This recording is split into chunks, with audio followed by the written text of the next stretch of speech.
Very warm welcome to NEET now.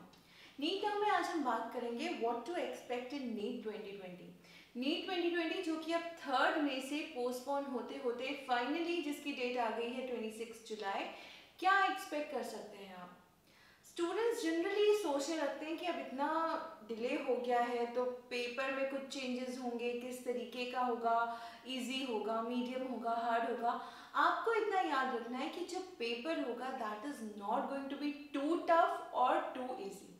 हालांकि हम लोगों को ये समझना चाहिए कि नीट यूजी के स्टूडेंट्स को 2 एक्स्ट्रा महीने मिले हैं प्रिपेयर करने के लिए, तो हो सकता है देयर आर चांसेस कि पेपर थोड़ा सा मीडियम से हार्ड की तरफ हो।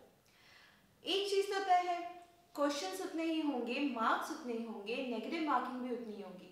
सो you have to concentrate on things you know, यानी कि उन चीज़ों पे कॉन्सेंट्रेट करिए जो कि आपको पता है, ना कि टाइम वेस्ट करिए कि पेपर इजी होगा, पेपर मीडियम होगा, पेपर हार्ड होगा। अपनी तैयारी जो है, हमको पता है बायो के 90 क्वेश्चंस होंगे, केमिस्ट्री के होंगे 45 और फिजिक्स के भी होंगे 45।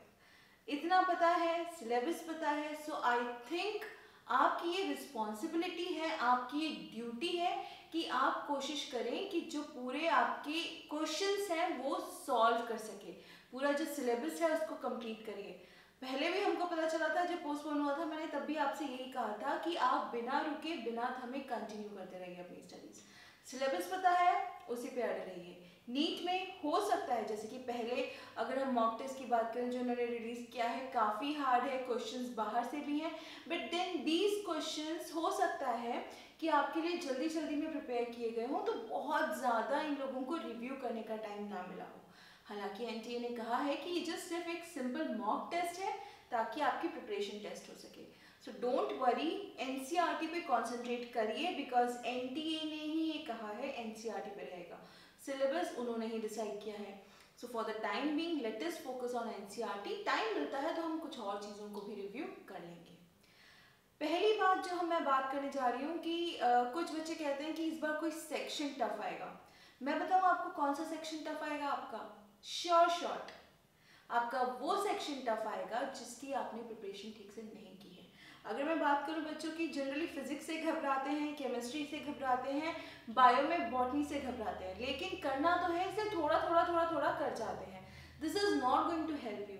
आपके पास काफ़ी लंबा समय था, अब ये कह सकते हैं लगभग कि लास्ट ईयर के रिजल्ट से आने से लेके अभी तक में पूरा 1 साल था, पढ़ाई नहीं की तब ठीक है, मई में तो आपको पता चल गया था पोस्टपोन हो गया, आपके पास 4 महीने थे। इस बार आप ये नहीं कह सकते टाइम नहीं मिला, अभी भी आपको इतना ज़्यादा टाइम मिला हुआ है। आज है एग्जैक्टली 28 में, लगभग 2 महीने हैं आपके पास, अभी भी बहुत अच्छे से रिविजन कर सकते हैं। So don't fall back, concentrate आप क्या अच्छा कर सकते हो। जहाँ तक फिजिक्स की मैं बात करूँ, फिजिक्स बच्चों को टफ लगता है, but again it is very scoring. Concept समझ में आ जाएगा, न्यूमेरिकल आप सॉल्व कर लेंगे। Same with chemistry. तो कोशिश करनी है, जैसे कि मैं हमेशा कहती हूँ, क्वेश्चन सॉल्विंग पे रुकना नहीं है। रैंडम चैनल्स पे मत बिलीव करिए, अपनी बुक लेके बैठिए, अपने आप को टाइम कीजिए। जनरली क्या होता है जब हम हर्ड में होते हैं, like even in coaching classes वगैरह, तो कोई एक आंसर दे देता है, हम भी उसकी हाँ में हाँ मिला देते हैं। That is not going to help you. आप अपनी प्रिपरेशन किस लेवल पे कर रहे हैं वो मायने रखता है। पेपर लेके बैठिए, मार्क शीट लेके बैठिए, अपने आप को टाइम करिए, स्पेशली उनके जिनके पेपर्स जिनके क्वेश्चंस आपको टफ लगते हैं। बायो की बात करूं, बहुत सारे बच्चों को जेनेटिक्स एंड एवोल्यूशन वाला यूनिट काफ़ी टफ लगता है, तो उसको बार बार रिवाइज करिए, यही तरीका है, ठीक है। दूसरी बात जो मैं कहने जा रही हूँ वो ये है कि इस बार नीट का जो माहौल होगा वो डिफरेंट होगा।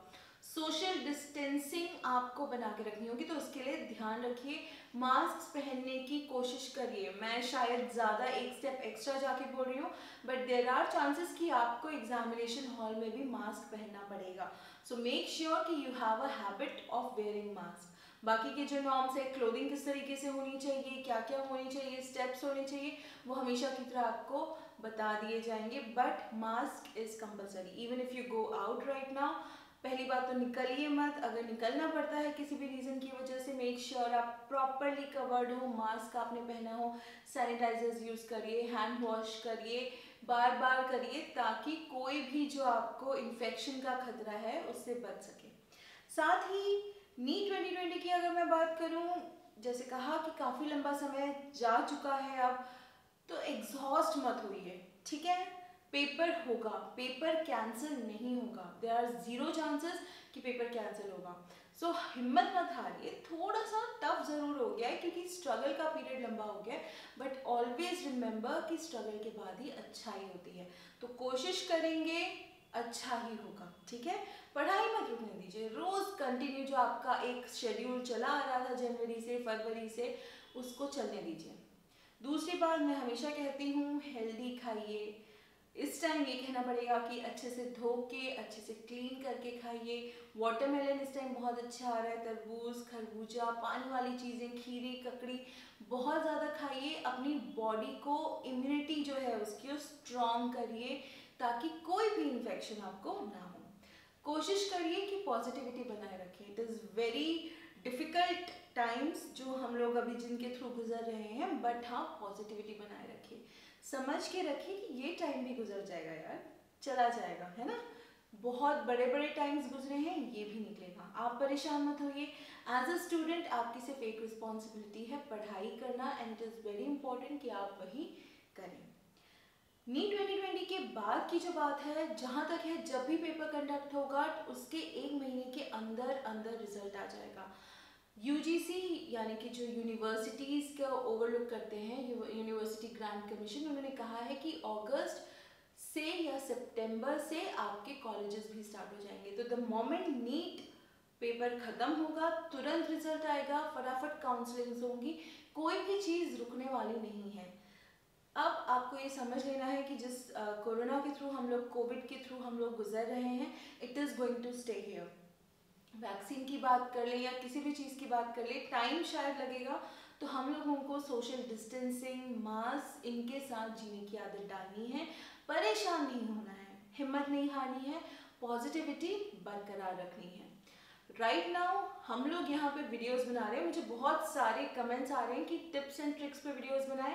टिप्स एंड ट्रिक्स पे मैं वीडियोस 100% बनाऊंगी, ह्यूमन फिजियोलॉजी के लिए भी कहा गया है मुझे, बट जुड़े रहिए, साथ साथ पढ़ाई करते रहिए। इनफैक्ट अगर आप मुझे और सजेशन दे सकें कि किस पर्टिकुलर चीज़ पे वीडियो बनना चाहिए, आई बी मोर देन हैप्पी, क्योंकि हम लोगों को जितना आपसे फीडबैक मिलेगा हम उतने ही ज़्यादा बेटर और अच्छे वीडियोज़ बना पाएंगे। सो फॉर नाउ अभी हम लोगों का, अगर आपने फॉलो नहीं किया है, इंस्टाग्राम पे फॉलो करिए। साथ ही साथ मैं सोच रही हूँ कि कुछ नोट्स जो हैं वो भी मैं अपलोड करना स्टार्ट कर लूँ शॉर्ट में, ताकि आप लोगों के लिए इजी हो जाए, जस्ट लाइक शॉर्ट नोट्स वगैरह जैसे हम स्कूल्स में बनाते थे। सो फॉलो करिए वहाँ पे, फेसबुक से जुड़िए, लिंक्स डिस्क्रिप्शन में है। मेक श्योर आप हमारे साथ जुड़े रहें। अगर अभी तक सब्सक्राइब नहीं किया है, what are you waiting for? Subscribe करिए, बेल आइकन को प्रेस करिए ताकि जब भी कोई नया वीडियो आता है आप तक नोटिफिकेशन आए। जुड़े रहिए, पढ़ाई करिए, हिम्मत नहीं हारनी है, क्वेश्चन सॉल्व करिए, keep studying, stay in touch.